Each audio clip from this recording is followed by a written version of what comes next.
God is calling those who are still asleep. It's time to wake up.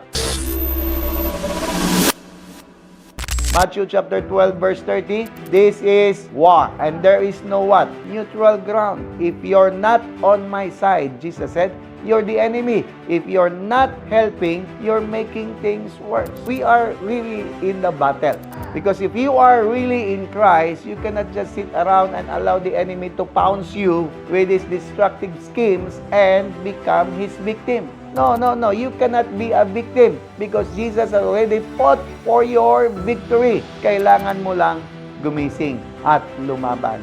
Ephesians chapter 5 verse 14, it says, awake, you who sleep, arise from the dead, and Christ will give you life. So God is calling those who are still asleep. It's time to wake up. It's not to wake up na tutulog. No.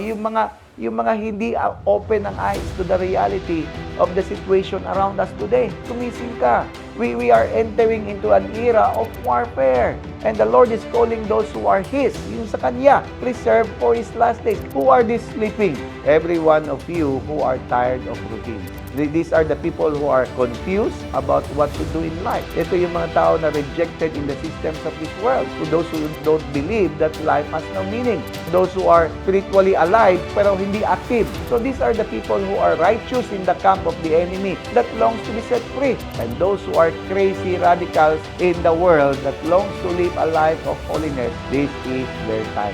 Ito na yung tinawag ng Lord na wake up, you who sleep. Time to be awakened, to the call that God is calling you. This is your time to get up and get back on track, just like the prodigal son. It's time to go back to the King, because the King is waiting for you. There's an assignment waiting for your deployment. The kingdom of God is calling those radical remnants ready to be equipped for the end-time warfare.